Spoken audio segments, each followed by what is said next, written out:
सुशील कुमार मोदी जी।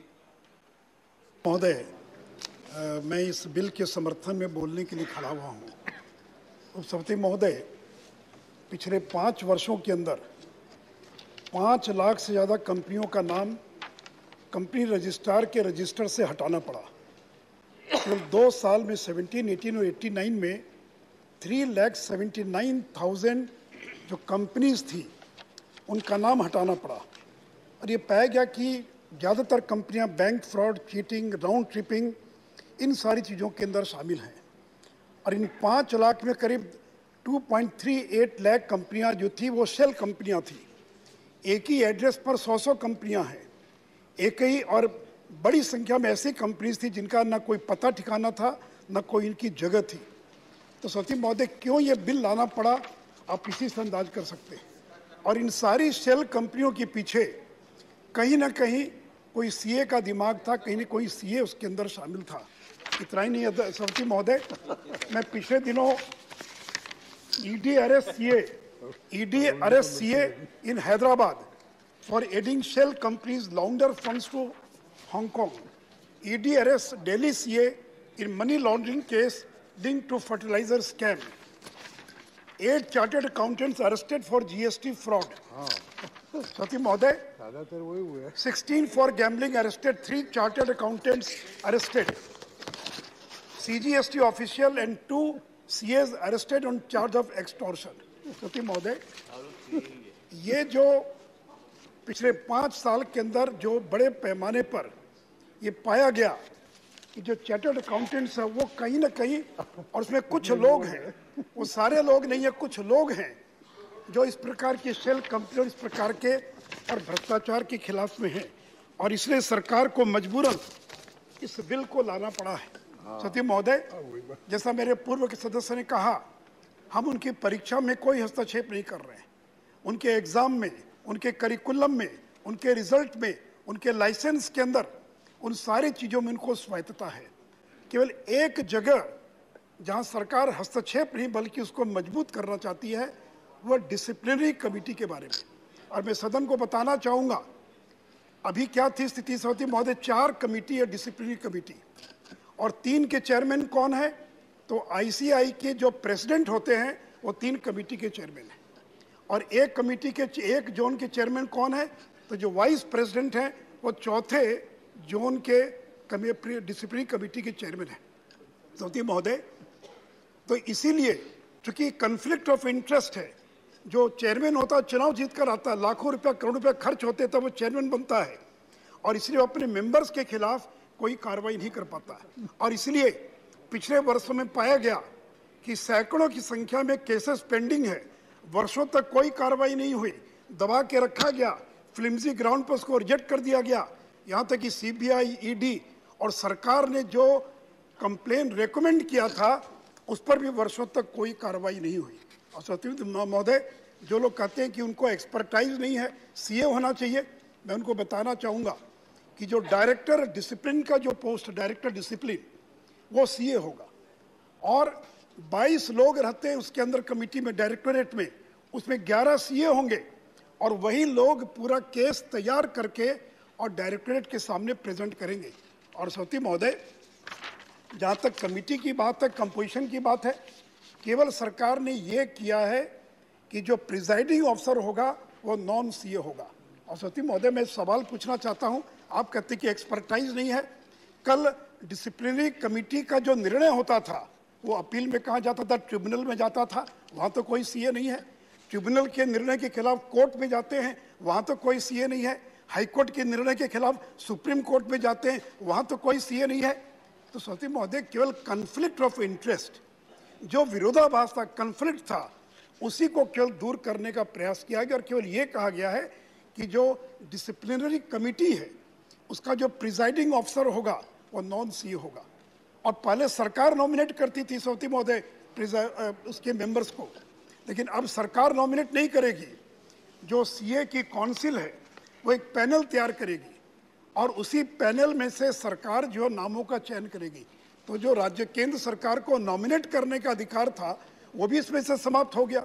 आप पैनल बनाइए presiding officers का, सरकार उसमें से चयन करेगी। आप मेंबर्स का पैनल बनाइए, सरकार उसमें से चयन करेगी। इसलिए सती महोदय मुझे इसलिए इसमें कहीं कोई इस प्रकार की बात नहीं है सती महोदय। और फिर ले मेंबर्स का experience in the field of law, economics, business, finance, accountancy, तो कोई क्या वित्त मंत्री बनने के लिए और हार्वर्ड से पास होना जरूरी है क्या? या स्वास्थ्य मंत्री मंडाविया सब इतना अच्छा काम कर रहे हैं, वो क्या MBBS डॉक्टर हैं क्या? तो सती महोदय एक्सपर्टाइज की जरूरत नहीं है, हाँ, लेकिन उस फील्ड का ज्ञान जरूर उसको होना चाहिए सती महोदय। तीसरी बात सती महोदय कि इसका जो फंड्स है 2500 करोड़ रुपए से ज्यादा का ICI के पास फंड इकट्ठा है, और इसे सरकार ने ये नहीं कहा कि उस फंड पर हम कोई उस फंड को लेने जा रहे हैं। केवल ये कहा कि जो CAG है, वो CAG के जो ऑडिटर्स का पैनल है उसमें से आप नाम तय कीजिए, और आप जो नाम तय करेंगे वही ऑडिट करेगा, सरकार या CAG ऑडिट करने नहीं जा रही है। और सती महोदय पिछले दिनों कई प्रकार के मामले आए, समय नहीं है। एक समय में IDBI का Tier 2 का जो बॉन्ड था उसमें करीब 800 करोड़ रुपया इन्वेस्ट कर दिया गया, जो उसके रेगुलेशन के खिलाफ में था।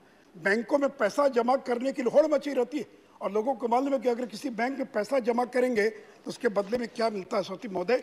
तो सती महोदय केवल जो डिसिप्लिनरी कमिटी है उसको स्ट्रेंथन करने का काम किया गया है। और सती महोदय मैं एक बात और बताना चाहूँगा, दुनिया के अधिकांश देशों में, चाहे USA हो, UK हो, ऑस्ट्रेलिया हो, कनाडा हो, साउथ अफ्रीका हो, दुनिया के सभी देशों के अंदर जो अकाउंटिंग जो संस्थाएं हैं उनके जो डिसिप्लिनरी कमिटी है उसके अंदर non-CA जो हैं वही उसके मेंबर्स होते हैं, ताकि कन्फ्लिक्ट ऑफ इंटरेस्ट ना रहे। Separation of elected bodies members from investigation and disciplinary process.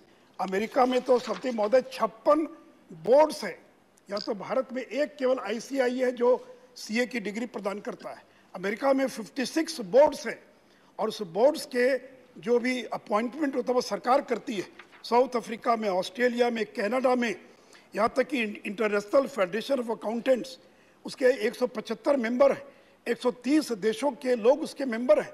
उसकी अनुशंसा है कि डिसिप्लिनरी कमिटी के अंदर नॉन जो अकाउंटिंग के लोग हैं वही उसके मेंबर होना चाहिए, ताकि वह दूध का दूध और पानी का पानी कर सके, और नहीं तो उस कन्फ्लिक्ट ऑफ इंटरेस्ट के कारण वो उसमें नहीं कर पाएंगे।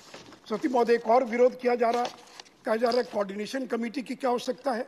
सती महोदय 3 संस्थान हैं, और अगर तीनों 2000 में एक MOU साइन किया इन लोगों ने, और उस MOU में यह प्रावधान था कि मिलकर कोऑर्डिनेशन करेंगे। 16 साल हो गया, एक बैठक नहीं हुई, बैठक का एजेंडा पता नहीं, क्या निर्णय लिया गया।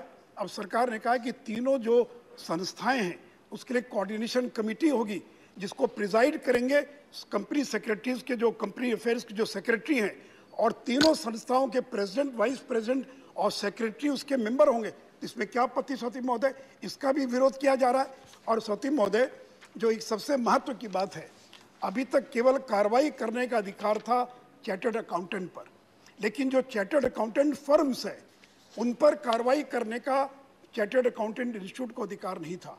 और ये सदन सत्यम स्कैंडल के बारे में जानता है, 7100 करोड़ से ज्यादा का IT का फ्रॉड हुआ था सती महोदय, और उसके बाद ICI ने खुद जो है रेकमेंड किया कि जो कॉर्पोरेट जो फर्म्स हैं चार्टर्ड अकाउंटेंट के, उन पर भी कार्रवाई करने का अधिकार दिया जाए। तो सती महोदय इस बिल के द्वारा केवल मेंबर्स नहीं, अगर कोई मेंबर जो किसी फर्म का सदस्य है और लगातार 5 साल तक शिकायत अगर मिल रही है, तो वैसी स्थिति में अधिकतम 25 लाख रुपया तक उस पर जुर्माना लगाया जा सकता है, और उसके मेंबर को या उसको डिबार किया जा सकता है।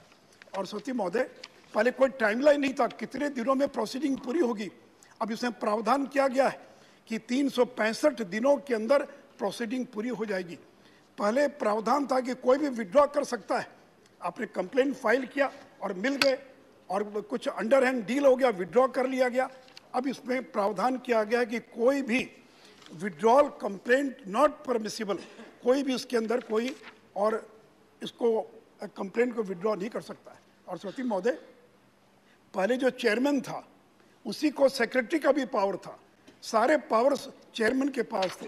अब नया प्रावधान किया गया है कि जो प्रेसिडेंट होगा या चेयरमैन होगा और जो सेक्रेटरी होगा, दोनों के पावर के अंदर और विभाजन किया गया, दोनों के पावर को अलग अलग किया गया है। और सभापति महोदय, इतना ही नहीं तो साथ ही साथ मैं सदन को ये भी बताना चाहूँगा, जो NFRA बना है, नेशनल फाइनेंशियल रिपोर्टिंग अथॉरिटी, तो अब उसमें यह प्रावधान किया गया कि जो लिस्टेड कंपनीज हैं, जो अनलिस्टेड कंपनीज है 500 करोड़ रुपए से ज़्यादा जिनका टर्नओवर है, जो बैंक्स है, जो इंश्योरेंस है, उनके अकाउंटिंग स्टैंडर्ड जो है वो NFRA और निर्धारित करेगी।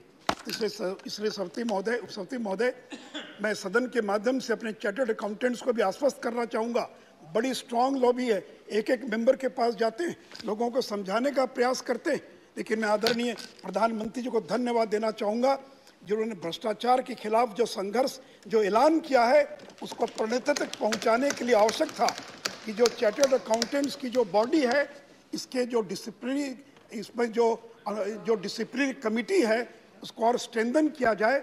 और ऐसा नहीं सभापति महोदय कि सारे के सारे लोग गड़बड़ है। अभी मैं गया था अबू धाबी, एक संसदीय प्रतिनिधि मंडल के अंदर, अबू धाबी में 800 से ज़्यादा चार्टर्ड अकाउंटेंट केवल अबू धाबी में, केवल दुबई के अंदर 1500 से ज़्यादा चार्टर्ड अकाउंटेंट है। हमारे चार्टर्ड अकाउंटेंट ने पूरी दुनिया में भारत का नाम रोशन किया है। और जब कोई कहता है कि मैं CA हूँ, तो हमारी उसकी प्रतिष्ठा समाज के अंदर तुरंत बढ़ जाती है। IAS है, ये IPS है, ये चार्टर्ड अकाउंटेंट। तो अधिकांश चार्टर्ड अकाउंटेंट ईमानदारी से काम करते हैं। और जैसा PM ने कहा, ICI के सम्मेलन में भाषण देते हुए कहा कि क्लाइंट के लिए काम मत करो, देश के लिए काम करो। क्लाइंट के लिए काम करना अलग बात है और देश के लिए काम करना अलग बात है। इसलिए सभापति महोदय, मैं निर्मला सीतारमण जी को और आदरणीय प्रधानमंत्री जी को धन्यवाद देना चाहूँगा कि जिनकी प्रेरणा से ये बिल इस सदन के अंदर आया है। और मैं ये विश्वास दिलाता हूँ कि कोई हस्तक्षेप नहीं होगा, कोई उनकी ऑटोनॉमी को प्रभावित नहीं किया जाएगा।